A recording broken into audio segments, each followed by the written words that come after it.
Steve here with Seoul, and today I want to talk about deadlifts. This is a beginner's tutorial to deadlifting. This is by no means, I want to be abundantly clear on this, an advanced tutorial on deadlifting. There are a number of things about my own deadlift game that I'd like to see improved. I'm always constantly working on improving it.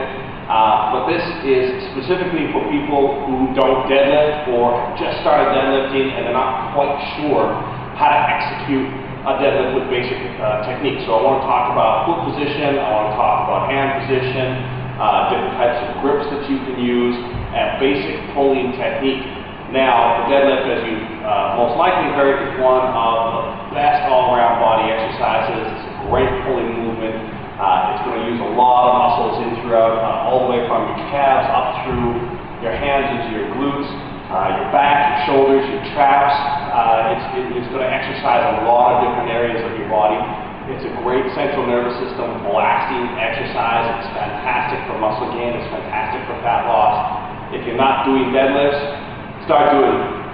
I also want to mention to those people out there who say, I can't deadlift because I have lower back pain.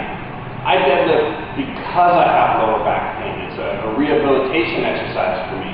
If you look at some of my other, if you look at the introduction or information in the video at the bottom or some of my other videos, you'll know that I've suffered with lower back pain for a really, really long time. My way of managing it is to strengthen the muscle, the skeletal muscle around that area, give myself a nice girdle, so to speak, of muscle around the middle, and especially in the lower back, and that has substantially reduced my lower back pain to the point where I haven't really had an episode in a very long time, which has made me put me out or stop me from doing my day-to-day activities. So if you're not deadlifting, start deadlifting, and let's go through some basics of it right now. Okay guys, so when you're setting up for the deadlift, and I'm going to set up here with pads on the ground, this is more of a courtesy thing than a necessity. My gym has other people working downstairs from this gym, so I don't like the weights to drop on the floor. If you're fortunate enough to be working out at a gym that has bump plates and allows you to drop on the ground, then don't worry so much about it. However, if you're at a 24-hour fitness, or if you're here in Korea using Korean gyms, definitely drop some yoga pads down just to kind of deaden the sound of the weight hitting the ground, because if we're doing proper deadlifts, our weight is going all the way to the ground. I see a lot of people deadlifting around here with ridiculous form, where the bar is coming down to midway through their thighs, or just to their knees. This is more of a rack deadlift, something that you can see in some other videos, but we're going to do a full off-the-floor deadlift. We're not going to start on a rack, we're going to start with it completely on the floor as dead weight on the floor. That's why it's called a dead lift. We're lifting dead weight. One of the things I want to start with here is collars. You want to put collars on the weights, just make sure they're not jostling around. And the reason I make sure that I've got collars on my weights is because I don't want there to be an imbalance. And even if the weight starts slipping out a couple of inches, and especially if you've already got a muscular imbalance, the weight's going to slip. It's going to put the weight off balance for when you're lifting, and that's dangerous. And as I've mentioned in other videos, safety has to be of primary importance, primary, secondary, and tertiary importance when you're lifting. Make sure that you're lifting safe. Maybe it doesn't look as cool to you, but that doesn't really matter, because you're not going to look so cool when you laid up with a ripped tendon or what have you. So make sure that you're lifting safe. Put some collars on your weight. Alright guys, when you're getting into position, I'm going to show you right from above the bar here. If we're looking straight down from the bar, I'm going to get my feet going. Now, there's a lot of different feet positions that you can use. I'm going to use approximately shoulder width apart, and I'm going to notice here, the bar is about halfway across my foot. And what that's going to do is it's going to leave a little bit of room here between the shin and the bar. Not a ridiculous amount of room, but a little bit of room between the shin and the bar. So you want to step in, have the bar over top of the center of your foot, have that equidistant on both sides, make sure that you're parallel on both sides, and that's about your foot position starting the deadlift. What you don't want to do is you don't want to get your shins right up next to the bar. You don't want to be bumping the bar with your shins, and you don't want to be stepping back too far. right? You want to make sure that your feet are under the bar nicely up to about there, where it's coming over, where the foot kind of has that bump on the top of your foot, and there should be approximately your foot starting position for the deadlift. Alright, so now that we've got our weight set up, we've got our pads down, we've got our collars, next thing we want to worry about is our foot position, which I've just showed you. So we're going to get set up with our correct foot position. I'm going to go, like I said before, about shoulder width apart, and with my feet midway underneath the bar. Now I need to worry about where my hands are going to go. Now, there's two basic ways that we're going to be able to deadlift. One is to grip overhand on both sides of the bar. The other way, and especially if you're finding that your grip is failing, what's going to happen if you're lifting something that's too heavy, the bar is going to roll out of your hand. Your grip strength is going to fail. So we're going to use a gable grip, or an alternate grip, where one hand is grasping underhand, one hand is grasping overhand. And what that's going to do is, when the bar starts to roll out of your hand, the other hand is going to be rolling the opposite way into your palm. So as both hands, the grip starts to fail, you're actually not rolling out of the hands, you're just rolling one into the other. Well, let's start with an overhand grip here. Okay, so we've got everything else set up. We're going to use an overhand grip to start out with. We've got our feet in position, and you need to know where you're going to drive to. And your driving force is going to be through your heels, right? You're going to pivot up through the pelvis, but you're going to drive through your heels. Now, one thing that you hear on a lot of different deadlift videos, and something that you should definitely bear in mind, is when you're grabbing this bar and you're pulling it up, try to imagine, instead of you pulling the bar, that you're pushing the ground away. That the bar is going to stay in one place, and that with your legs and through your heels, you're going to push the ground away, almost as if you're pushing away a leg sled or a leg press plate, right? So once you've got your grip set up, we want to know exactly where our glutes are going to engage. So I'm going to step in, and basically what I'm going to do is I'm going to sit down almost as though I'm going into a squat-like position until I start to feel my hamstrings engaged. And that's where I know I'm going to start driving up. And when I drive up, I want to make sure also that my back is tight. You want your lats to be tight. Rounding the back is the big no-no in deadlifting. You want to keep your back nice and tight. Your lower back should be rounded, scooped out. Your upper lat should be nice and tight. Your shoulders should be back. Now, you don't need to necessarily pull through your shoulders. You just want to make sure everything in the back is in a nice, tight line. As you're pulling the weight up, you don't want to notice that your back is rounding out or that you're collapsing your back in any way. That's an indication that perhaps your weight is too heavy. Sometimes when you're doing a very, very heavy weight, when you're lifting for 1, 2, 3 reps, then yeah, you can definitely let your back round out just a little bit. That's acceptable. But when you're starting out, make sure that you've got perfect form. You want to keep your back nice and scooped out. Stepping under the bar again, making sure my feet position is right. Grabbing with an overhand grip. I'm going to tighten my lats. I'm going to make sure that my butt's up in the air. I'm going to start pulling back through my heels until I feel my hamstrings engaged, and then I'm going to bring it up along my shins. I'm not going to bring it out and up. I'm going to drag it up the leg. And as soon as I come up around the knee level, as soon as the bar passes over the knees, I'm going to start thrusting out with the hips, and my lockout position will be right up at the top. So, just one rep to show you the slow motion here. I'm going to come up and then through with the hips up at the top. Down the shins and through up the top. Alright, I'll show you a different angle of that. Alright guys, sticking with the same weight. Again, with the overhand grip, we're going to get into position, watching the back. Back's going to be rounded out. I'm going to lift up, with the glutes, the hands, we're going to push through the heels. We're also going to be keeping our back nice and tight. As soon as the bar passes over the knees, we're going to start to lock out and start to drive forward with the hips.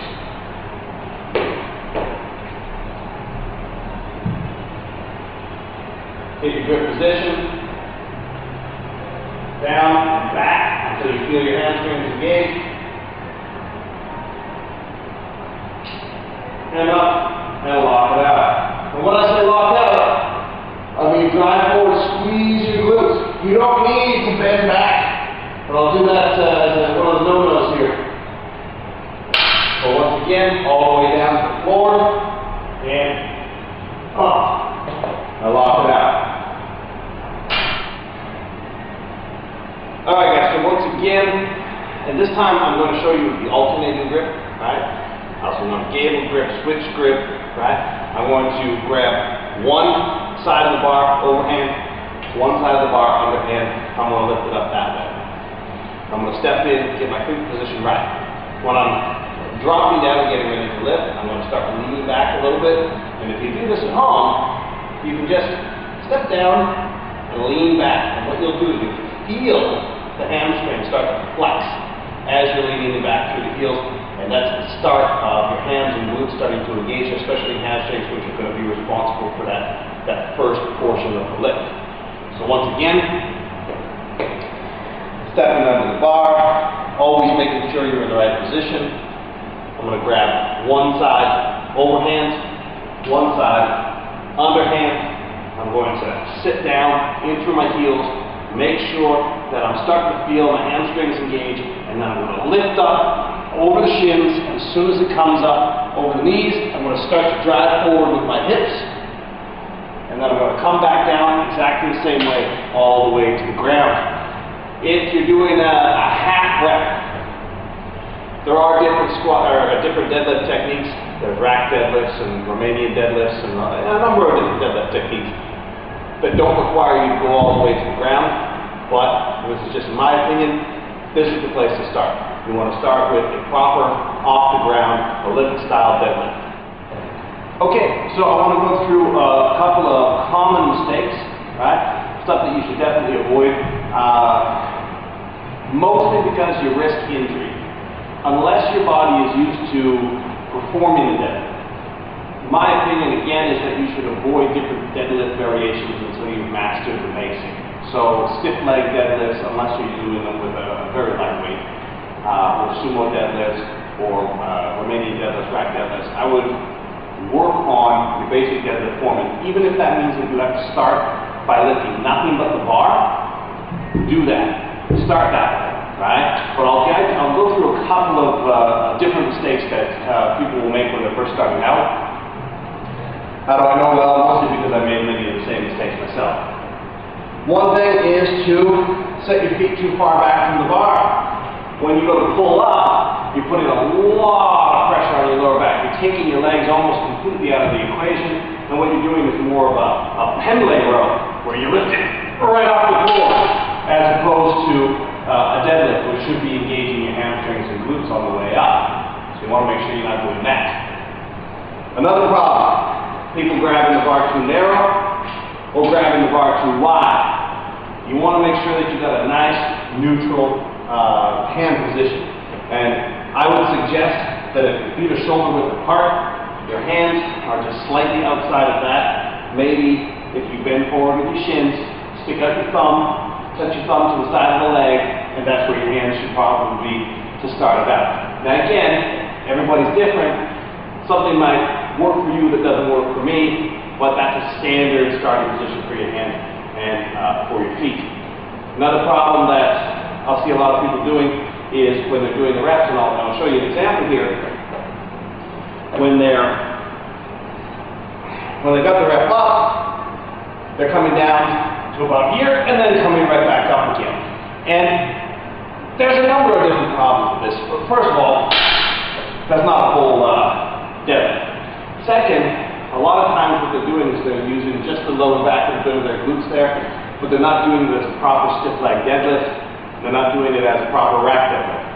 They're somewhere in between, and again, that's bad for the lower back. You want to make sure that you're getting the entire chain of muscles going and not just on the pivot joint in the middle. You don't want to wear and tear on that. As I alluded to before, rounding back is a big problem with deadlifts. And I want to show you what an improperly rounded back looks like, so that if you see yourself doing this, and I videotape myself doing workouts. If your gym's comfortable with that, if people around you are comfortable with that, videotape yourself doing your workouts. You can learn a lot about your form by watching it back. So, if I'm going to be rounding my back improperly, I'll let the bar up, but I'll drive my hips up first, right? My shoulder's going to stay down. I'm going to drive my hips up, and notice my back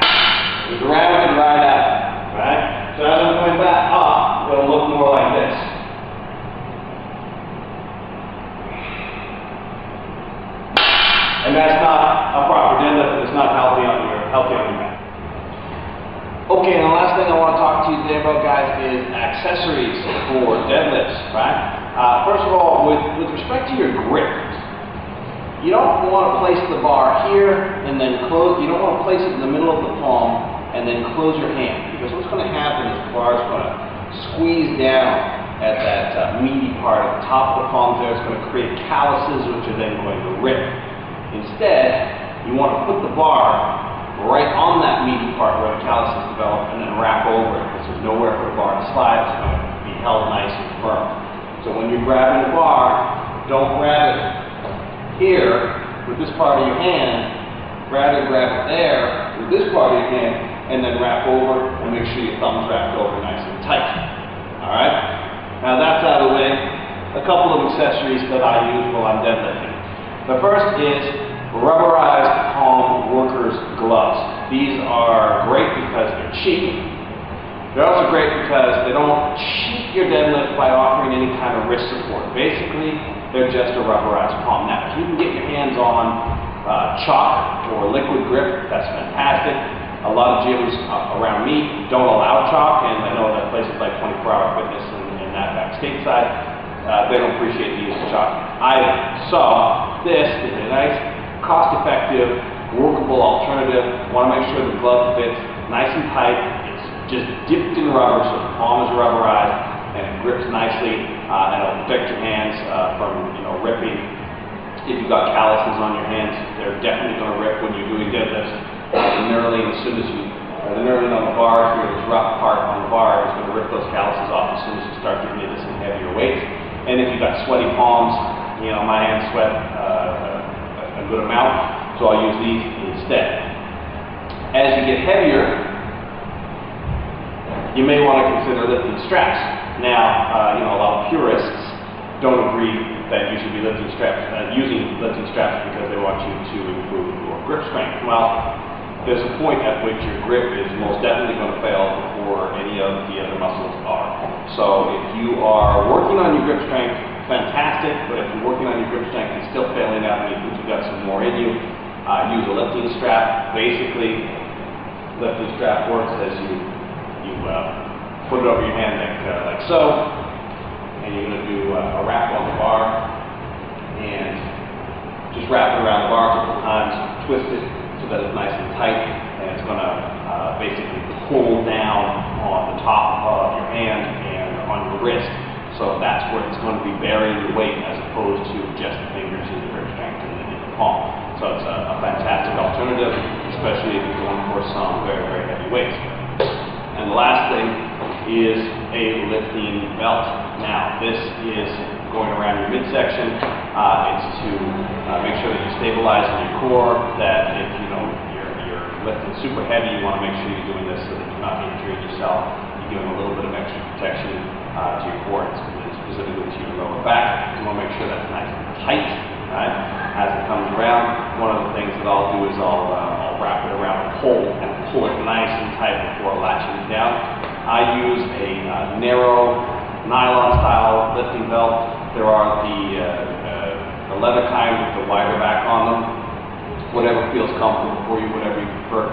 If you're going super heavy, obviously you go for a more advanced belt, leather belt. But if you're just at a beginning level, something like this costs maybe $20 or Elon one, and you can pick it up online, or you can order it from monsterzim.com. I'll put the link in the description below. Something really easy, just to wrap around your core, especially on the heavier sets. And that's it. So, once again, please do your deadlifts. They're a fantastic exercise. If you've got lower back pain, do deadlifts. Don't be afraid of them. Obviously, like with any exercise, you want to do it safely, and you want to know the difference between good pain and bad pain, right? Good pain is that muscular fatigue pain, that pain that says, you've worked out that muscle. Bad pain is joint and tendon pain. Any of that electric shocking up and down through your body, that's the bad pain, and you want to back off of that. When you start out deadlifting, make sure you're starting out at a very light weight, just to get used to the form before you start doing anything too heavy. Alright, that's it for me on my basic introduction to deadlifts. Until next time, keep growing.